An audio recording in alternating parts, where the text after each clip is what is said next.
N99 news కి స్వాగతం. Bulletin లో హెడ్లైన్స్ చూద్దాం. పిఠాపురం ఎన్నికల ప్రచారంలో వైష్ణవ్ తేజ్. నంగనూరులో మాజీ మంత్రి MLA Harish Rao road show.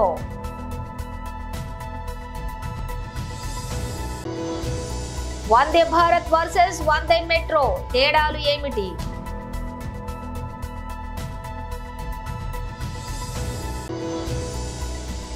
కవిత బెయిల్ పిటిషన్ పై తీర్పు వాయిదా.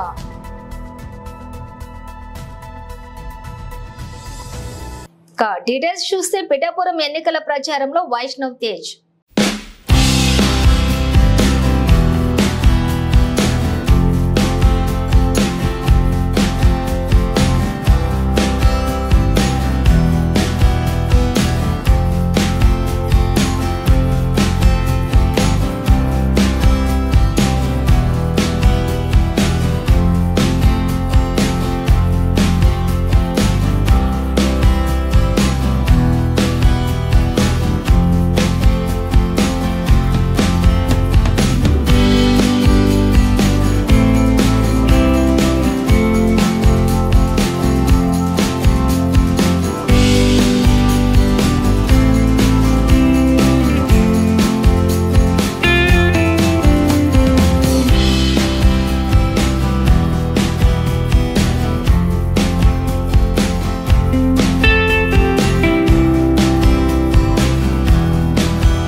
నంగనూరులో మాజీ మంత్రి MLA Harish Rao road show.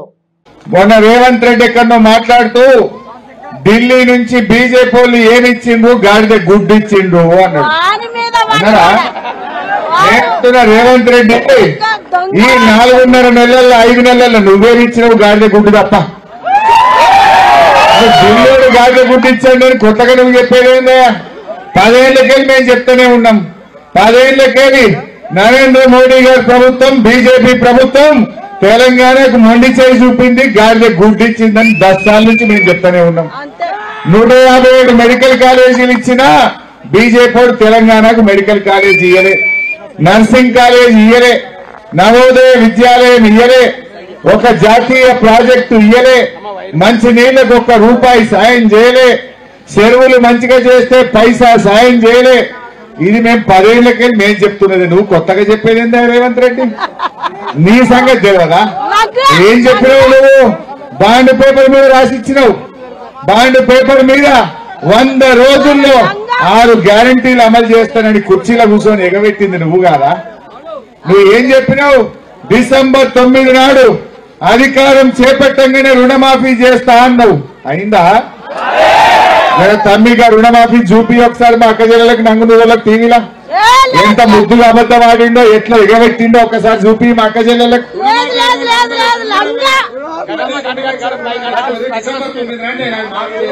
కాబట్టి రైతులందరికీ నేను విజ్ఞప్తి చేస్తున్నా, ఎమ్మడే పోయి బ్యాంకు పోయి లోన్లు తెచ్చుకోరి, వచ్చిన ఎమ్మడే నేను రుణమాఫీ చేస్తా. అయిందా చెల్లె ఎవరికన్నా? అయినా అదేమన్నా 2 లక్షలు మాఫీ అయిన వాళ్ళంతా కాంగ్రెస్ కోటైంది, కాని వాళ్ళంతా కారుకు కేసీఆర్కి అయింది. ఎంత ముద్దుగా అబద్ధం ఆడిండు. జల్దీ పోయి తెచ్చుకోరి, 9 తారీఖు రాగానే చేస్తా. ఆయన 9 తారీఖు దాకా కూడా ఓకే పెట్టాలి, ఎవరు కూర్చుకపోతాడని 7 తారీఖు నాడే కూర్చున్నాడు. ఎప్పుడేమో 2 రోజుల ముందు ఎక్కిండు, మాఫీ చేయమంటే జరాగంటుండు. ఇగో ఇది ఆయన సంగతి. రెండవ విషయం, రైతులకు వడ్లకు మక్కలకు 500 బోనస్ ఇస్తా అన్నాడా? ఇవాళ కళ్ళాలలో వడ్లున్నాయి, కొనే దిక్కు లేదు.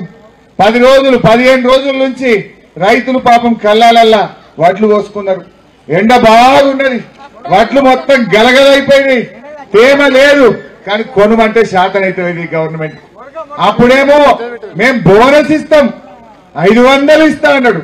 జర చూపిరా తమ్మి,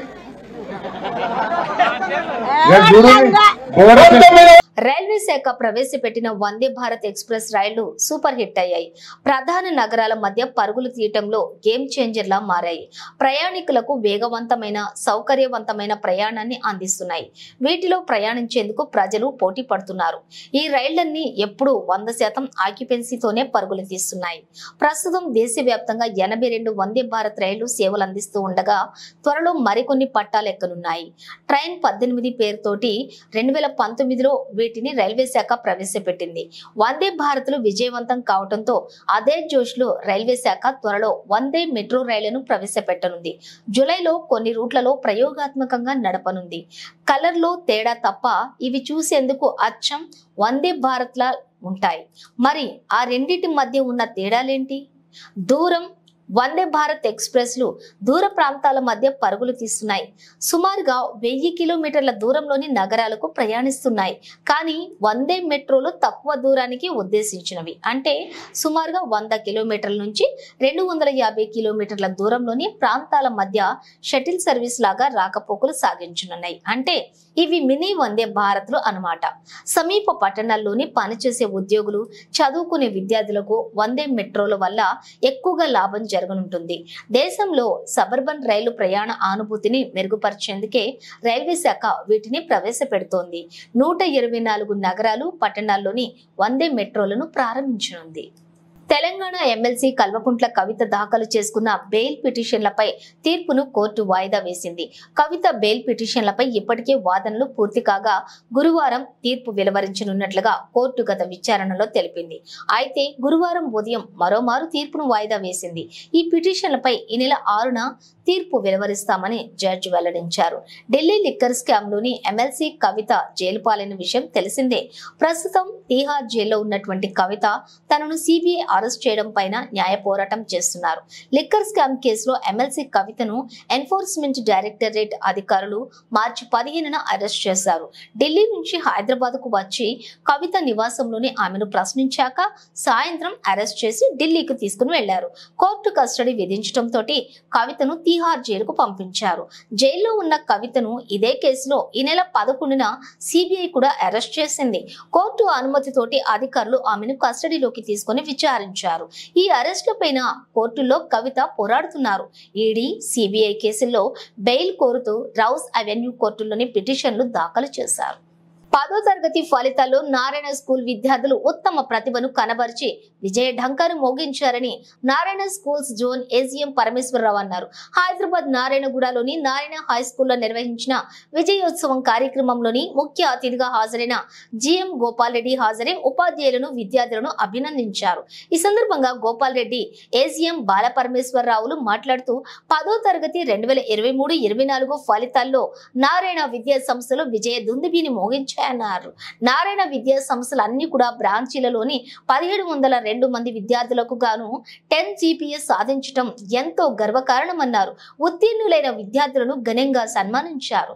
ఈ కార్యక్రమంలో కోఆర్డినేటర్స్ ఆజాద్, భవానీ, నూర్, ప్రిన్సిపల్స్ సరిత, కౌర్, సవిత, సత్యవాణి, శారద, శివకుమార్, నాగరాజు, వెంకటేష్, ప్రవీణ తదితరులు పాల్గొన్నారు. This won't stop here. And one more thing is, Narayana will create, because this is mostly done by Narayana. No one will come and over. And in this, today I want to thank my principal ma'am. Thank you so much, ma'am Sarita ma'am. She keep on saying my children, so that our happiness is okay, but ma'am's happiness is 1000 times more than us.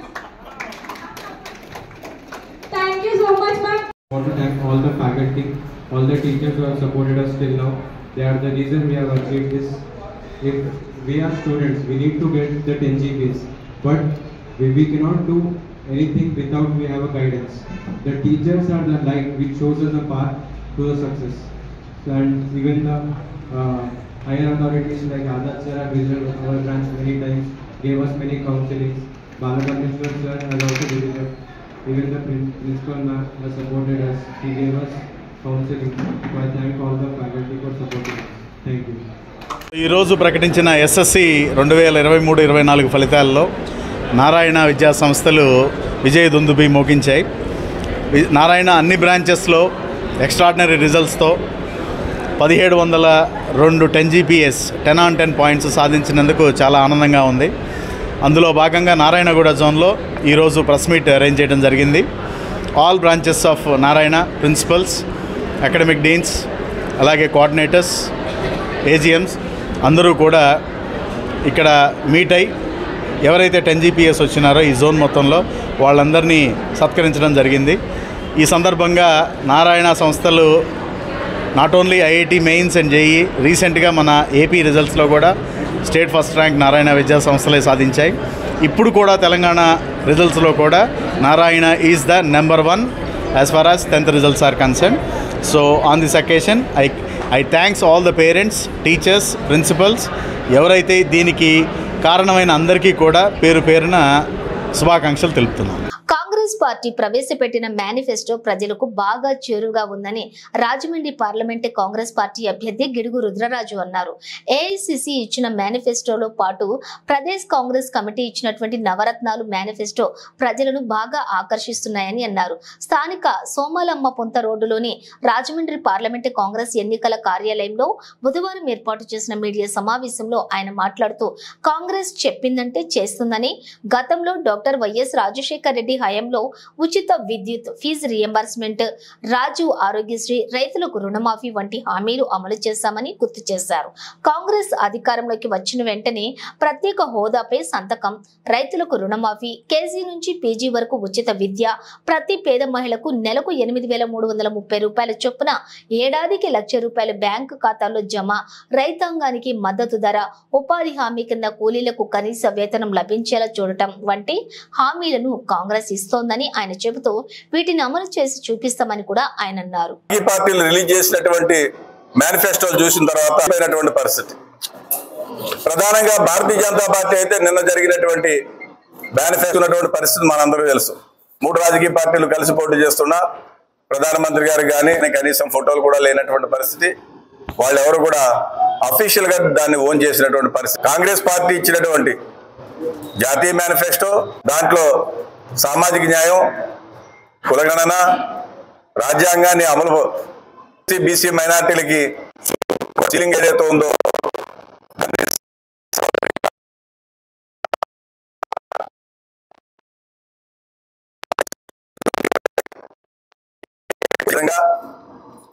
కార్మికులకు సంబంధించినటువంటి చట్టాలు ఏవైతే ఉన్నాయో కార్మిక ప్రయోజనాలకి భంగం కల్పించేటువంటి కొన్ని Bharatiya Janata party చేసింది.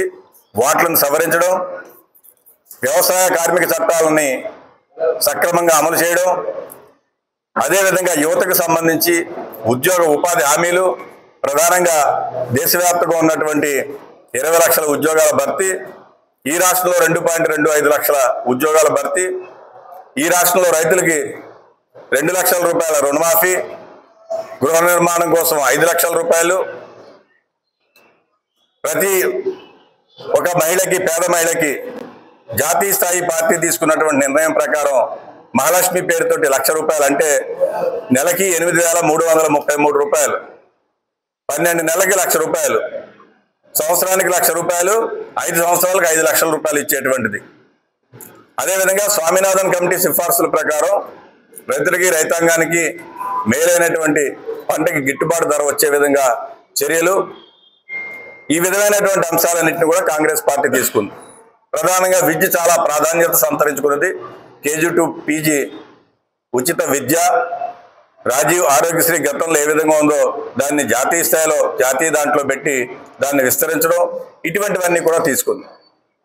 ఈ 2 కాంగ్రెస్ పార్టీ ఇచ్చినటువంటి మేనిఫెస్టోని ఇతర రాజకీయ పార్టీలు ఇచ్చినటువంటి మేనిఫెస్టో చూసిన తర్వాత ప్రజలందరూ కూడా కాంగ్రెస్ పార్టీ ఇచ్చినటువంటి అటు జాతీయ స్థాయిలో మా పార్టీ నాయకత్వం ఖార్గే గారు, రాహుల్ గాంధీ గారు ఇచ్చింది కానీ, దానికి పి చిదంబరం గారు చైర్మన్గా, ఇక్కడ రాష్ట్ర స్థాయిలో పెద్దలు మా పల్లంరాజు గారు చైర్మన్గా ఇచ్చినటువంటిది కానీ, జాతీయ స్థాయిలో ఒక common minimum programme India alliance భాగస్వామ్య పక్షాలంతా కూడా కూర్చుని ఒక కామన్ మినిమం ప్రోగ్రాం తయారు చేస్తున్నారు. గతంలో యూపీఏ ప్రభుత్వం అధికారంలో ఉన్నప్పుడు ఏ విధంగా చేస్తారో ఆ విధంగా ఇవన్నీ కూడా అమలు చేసే విధంగా కాంగ్రెస్ పార్టీ చేస్తుంది. కాబట్టి మేమందరం కూడా మల్కాజ్గిరి అసెంబ్లీ పరిధిలోని వినాయక్ నగర్ మౌలాలి డివిజన్ లో బీజేపీ పార్లమెంట్ అభ్యర్థి ఈటెల రాజేందర్ ఈ రోజు రోడ్ షో నిర్వహించారు.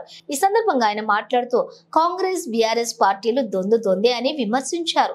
అమలు కాని హామీలిచ్చి ప్రజలను మభ్యపెట్టి అసెంబ్లీ ఎన్నికల్లో గెలిచింది కాకుండా పార్లమెంట్ ఎన్నికల్లో కూడా అవే దొంగ హామీలిచ్చి ప్రజలను మోసం చేయడానికి ప్రయత్నిస్తున్నారని దుయ్యబట్టారు. వచ్చే ఎన్నికల్లో బీజేపీ పార్టీకి ఓటు వేసి దేశాన్ని అభివృద్ధి పదంలో నడిపించాలని ఈ సందర్భంగా ప్రజలకు విజ్ఞప్తి చేశారు. ఈ కార్యక్రమంలోని వినాయక్ నగర్ మౌలాలి బీజేపీ కార్పొరేటర్లు రాజ్యలక్ష్మి, సునీత యాదవ్, బీజేపీ నాయకులు, కార్యకర్తలు పాల్గొన్నారు. హుజరాబాద్ ఏం చేసిందో 2021లో కాంగ్రెస్ పార్టీ కూడా కర్ర కాల్చి వాత పెడుతున్న విషయం మరి మర్చిపోతున్నారు. మీరు అనుకుంటున్నారు లీడర్ చెప్పగానే, లీడర్ చెప్తే ఎప్పుడు వింటారు? లీడర్ చెప్పేది ప్రజలకు ఇష్టం ఉన్నది చెప్తే వింటారు తప్ప ప్రజలకు ఇష్టం లేని చెప్తే వింటారా? ప్రజలంతా మోడీకి ఓటేయాలని చెప్పి అనుకుంటే, ప్రజలంతా ఈటలన్నకు ఓటేయాలని అనుకుంటే, ప్రజలంతా కమలంపు గుర్తును గెలిపించాలనుకుంటే ఇవాళ నాయకులు అమ్ముడు పోయి మీరు కాంగ్రెస్ పార్టీకి ఓటేయమని వేస్తారా? మన గొర్రెలెక్క కనబడుతున్నామా? మనకు ఆలోచన లేదా? ఇవాళ మీరు అనుకుంటున్నారు డబ్బును నమ్ముకున్నాడు, మద్యం సీసాలు నమ్ముకున్నాడు, అధికారులు దుర్యోగం నమ్ముకున్నాడు, దౌర్జన్యాన్ని నమ్ముకున్నాడు. కేసీఆర్ మట్ల కలిసిపోయిండు. రేవంత్ రెడ్డి కూడా గది పడుతుంది. నేను 6 నెలల నుంచి మొత్తుకుంటున్నా, రేవంత్ రెడ్డి ఇచ్చిన హామీలు అమలు కావు అని చెప్పి మొత్తుకున్నా, కానీ నమ్మలే. ఇవాళ మళ్ళీ అదే మాట హరీష్ రావు గారు కూడా మాట్లాడతాడు. ఇవన్నీ పక్కకు పెట్టు, మహిళలకు ఇచ్చే 2500 రూపాయలు పక్కకు పెట్టు, డబుల్ బెడ్రూమ్ పక్కకు పెట్టు, రైతులకు ఇచ్చే 2 లక్షల రూపాయలు రుణమాఫీ ఒకేసారి కనుక చేస్తే ముక్కు నేలకు రాస్తా అని చెప్తున్నాడు. శాశ్వతంగా రాజీనామా చేసి మళ్ళీ పోటీ చేయనని చెప్తున్నాడు. దానికి స్పందించలే రేవంత్ రెడ్డి గారు. ఇస్తా అంటాడు. మళ్ళీ ఈ ఓట్లు పడేదాకా, ఈ ఓట్లు డబ్బలు పడేదాకా ఎన్ని మాటలని చెప్తాడు. ఒట్టెక్కదాకా ఓడమల్లప్ప, ఒట్టెక్కినాక పూడమల్లప్ప. రేవంత్ రెడ్డి ఎవరు నమ్ముతావా? కేసీఆర్ 10 ఏళ్ళు నమ్మినాం, ఆగమైపోయినాం మనం. డబుల్ బెడ్రూమ్ల గురించి ఎంత గొప్ప చెప్పిండు. కూడలు వస్తే ఎక్కడ పడుకుంటుంది, బిడ్డ వస్తే ఎక్కడ పడుకుంటుంది, అల్లు ఎక్కడ పడుకుంటుంది చెప్పిండా? ఇచ్చిండా డబుల్ బెడ్రూమ్? ఆయన బాగుపడ్డాడు తప్ప ప్రజలు బాగుపడలేదు. కాబట్టి మీ అందరికీ నేను ఒక్కడే విజ్ఞప్తి చేస్తాను. పల్నాడు జిల్లా క్రోసూరు, నరసరావుపేట, దాచేపల్లి, వినుకొండలలో జరిగిన మాదిగల ఆత్మీయ సమావేశంలో మందకృష్ణ మాదిగతో కలిసి ఉమ్మడి కూటమి నరసరావుపేట ఎంపీ అభ్యర్థి లావు శ్రీకృష్ణ దేవరాయలు, ఆయా నియోజకవర్గాల ఎమ్మెల్యే అభ్యర్థులు పాల్గొన్నారు. ఎస్సీ వర్గీకరణకు కట్టుబడి ఉన్న కూటమికే మాదిగలు తమ మద్దతులను తెలియజేశారు. ఎస్సీలను పట్టించుకోకుండా ఎస్సీ వర్గీకరణకు ఏమాత్రం మద్దతు ఇవ్వని వైసీపీకి జగన్మోహన్ రెడ్డికి ఎట్టి పరిస్థితుల్లో తమ ఆదరణ ఉండదని, వైసీపీని ఓడించడమే సందేశంగా జనంలోకి వెళ్తామని ఎంఆర్పీఎస్ ఆధ్వర్యంలో మాదిగలు నినదించారు. ఈసారి కూటమికి మద్దతు తెలపాలని మందకృష్ణ మాదిగ పిలుపునిచ్చారు. మాదిగల భవిష్యత్తు తరాల బాగు కోసమే కూటమికి ఈ ఎన్నికల్లో తమ సంపూర్ణ మద్దతు అని మందకృష్ణ మాదిగ తెలిపారు. ఏదైతే రోడ్స్ వేయాలో, రోడ్లు వేయాలో దళిత వాడలో అవి వేయట్లేదు, సైడ్ డ్రైన్స్ వేయాలో అవి వేయట్లేదు. అలాగే ఎస్సీ కార్పొరేషన్ ద్వారా లోన్స్ రావాలో అవి రావట్లేదు. ఇక్కడ ఎవరికైనా ఎస్సీ కార్పొరేషన్ ద్వారా లోన్స్ వచ్చినాయా?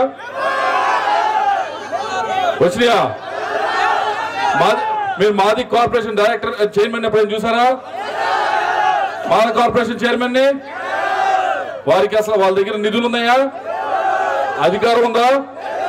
గౌరవం ఉందా?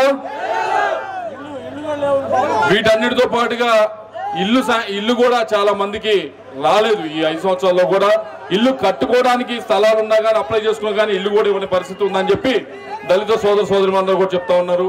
వీటన్నిటి గురించి కూడా తెలుగుదేశం పార్టీ పూర్తి స్థాయిలో సమీక్షించి మీ అందరి ముందుకు వచ్చి చెప్తా ఉన్నాం. తప్పకుండా ఏదైతే ఆపేసిన 27 స్కీమ్స్ ఉన్నాయో అన్ని కూడా పునఃప్రారంభించేదానికి చూస్తామని చెప్పి తెలియజేసుకుంటా ఉన్నాం. ఇల్లు లేని ప్రతి ఒక్కరికి కూడా 2 సెంట్ల ఇల్లు ఇచ్చే బాధ్యత తెలుగుదేశం పార్టీ తీసుకుంటుందని చెప్పి అందరూ కూడా తెలియజేసుకుంటా ఉన్నాం. తప్పకుండా ఇచ్చే కార్యక్రమం చేస్తాం. పెన్షన్ ఎవరికైతే ఆగిపోయింది, ఎవరికైనా రాకుండా ఉంటే కనుక తప్పకుండా వారందరికీ కూడా అర్హులైన ప్రతి ఒక్కరికి కూడా పెన్షన్ ఇప్పించే బాధ్యత 4,000 రూపాయల పెన్షన్ ఇప్పించే బాధ్యత తెలుగుదేశం పార్టీ తీసుకుందని చెప్పి మీ అందరూ కూడా తెలియజేసుకుంటూ, అలాగే చాలా మంది అడుగుతా ఉన్నది కమ్యూనిటీ హాల్స్ గురించి అడుగుతా ఉన్నారు. మా ఊర్లో కమ్యూనిటీ హాల్ కావాలని చెప్పి ఇప్పటికే నేను చెప్పడం జరిగింది. ఎంపీ ఫండ్ నుంచి 50 కమ్యూనిటీ హాల్స్ వచ్చే 5 సంవత్సరాల్లో పార్లమెంట్ మొత్తం ఇస్తా అని చెప్పి మేము చెప్పడం జరిగింది. తప్పకుండా 50 కమ్యూనిటీ హాల్స్ మన పార్లమెంట్ లో ఇచ్చే బాధ్యత నాది అని చెప్పి మీ అందరూ కూడా తెలియజేసుకుంటా ఉన్నాం. అలాగే జగజీవన్ రామ్ గారిది ఏదైతే బిల్డింగ్ ఒకటి అడిగారు నర్సాపేటలో, తప్పకుండా అది కూడా శాంక్షన్ చేస్తామని తెలియజేసుకుంటా ఉన్నా.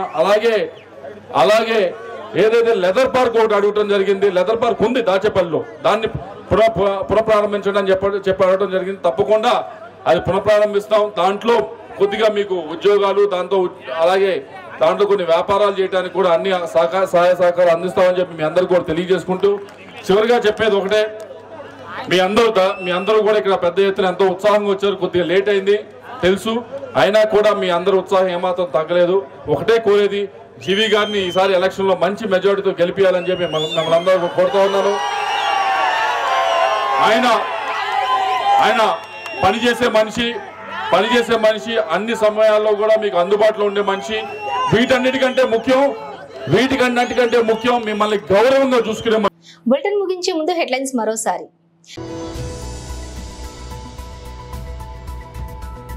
పిఠాపురం ఎన్నికల ప్రచారంలో వైష్ణవ్ తేజ్. నంగనూరులో మాజీ మంత్రి MLA Harish Rao road show.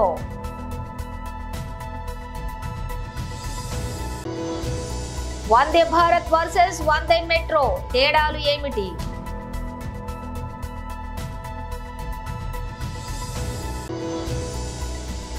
కవిత బెయిల్ పిటిషన్ పై తీర్పు వాయిదా.